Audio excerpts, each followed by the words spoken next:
You know that strange moment when someone starts talking like you, dressing like you, using the same phrases, the same tastes, the same opinions, and you can't tell whether to feel flattered or unsettled.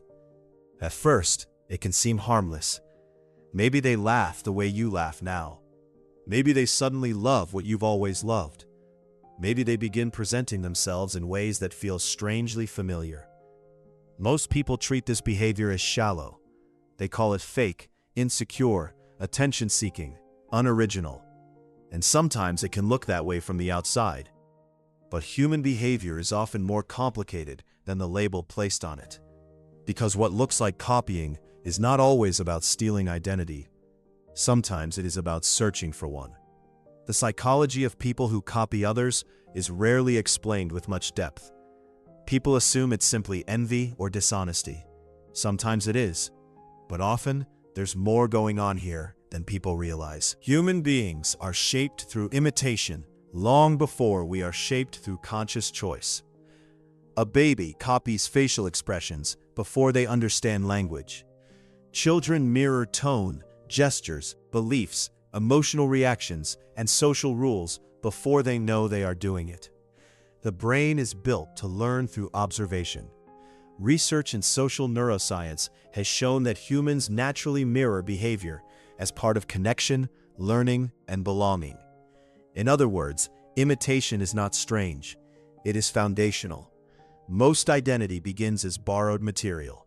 We try on language from our parents, humor from friends, confidence from admired people, taste from culture, values from the environments that shaped us. Then, over time, a healthy sense of self slowly edits what fits and lets go of what doesn't. But some people never fully reach that second stage. They learn how to mirror others, but not how to separate from them. So instead of using imitation as a bridge toward identity, they remain living inside it. This often begins earlier than people think. If someone grew up in an environment where approval felt conditional, they may have learned that being accepted mattered more than being authentic. If expressing their real preferences led to criticism, rejection, ridicule, or emotional distance, the nervous system adapts. It quietly asks a survival question. Who do I need to be so I can stay connected? That child may become the adult who scans every room for what is liked, rewarded, admired, and safe, then unconsciously shapes themselves around it. Not because they are manipulative, because adaptation became automatic. Some people also grow up without enough reflection from caregivers. No one consistently notices who they are, what they feel, what they enjoy, what makes them different. Without that mirroring, identity can feel blurry. When no one helps you recognize yourself, it can be hard to build a stable self-image later. So you borrow outlines from other people, style, speech, goals, attitudes, even personality traits. There is also a quieter form of copying people misunderstand. Sometimes someone copies the person they deeply admire because admiration is a form of longing. They see confidence and imitate it. They see calmness and imitate it. They see social ease and imitate it. They see someone comfortable in their own skin and try to wear that comfort like clothing. This isn't always deception. Sometimes it is hope. Of course, not every form of copying is harmless. Some people imitate strategically to gain status, trust, or advantage. Some mirror others because it works socially. Human motives can be mixed, but even then, behavior usually grows from deeper patterns than people assume. It's important to say clearly, people who copy others are not automatically worse than people who appear original. And people who seem highly original often borrow more than anyone realizes. No identity is created in a vacuum. Some people build themselves outwardly through experimentation, others inwardly through reflection. Different paths exist. No single path is morally superior. The real difference is awareness. When copying happens consciously, it can be learning. When it happens unconsciously, it can become disappearance. That is the hidden cost many people never talk about. If you spend too long becoming what receives approval, you may lose contact with what feels true. You may become socially effective while privately confused. Well-liked, but unknown to yourself. Adaptable, but empty. accepted, but tired. Because constantly adjusting to match others can create a strange loneliness. People respond to the version of you that works, while the real you remains underdeveloped and unseen. There is a paradox here. People who copy others are often accused of having no identity, but many of them are highly sensitive to identity. They notice details quickly.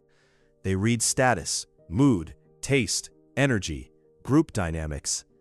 They can sense what makes someone magnetic long before others can explain it. That sensitivity can become mimicry, but the same sensitivity, when grounded, can become emotional intelligence, creativity, and deep social awareness. What looks like weakness may be undeveloped strength. The ability to absorb patterns is powerful. It only becomes painful when it replaces the ability to choose. Healing for this kind of person usually doesn't begin with being more original. It begins more quietly, noticing what you actually like when no one is watching, not noticing what you say yes to out of fear, noticing which versions of you appear around certain people, noticing where admiration ends and self-erasure begins. A stable identity is often built through small, honest preferences repeated consistently. The music you return to, the boundaries that feel relieving, the clothes that feel like home, the opinions that remain even when they are unpopular, the people around whom you don't perform. That is how the self becomes clearer, not through dramatic reinvention, through repeated contact with truth. And if you've ever copied others more than you wanted to admit, that does not mean you are fake. It may mean you were trying to belong with the tools you had. It may mean no one taught you how to trust your own shape yet. It may mean your nervous system learned connection through adaptation. That makes sense. Many people judge themselves for patterns that once protected them. But survival strategies are not character flaws. They are old intelligence, and old intelligence can be updated. You are allowed to admire people without becoming them. You are allowed to learn from people without disappearing into them.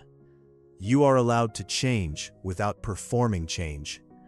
You are allowed to become recognizable to yourself. Sometimes, the person who copies others is not empty at all. They are full of unclaimed parts.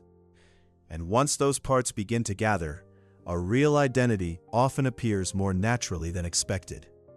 If this felt familiar, there are other behaviors people mistake for personality flaws that are often just adaptation in disguise.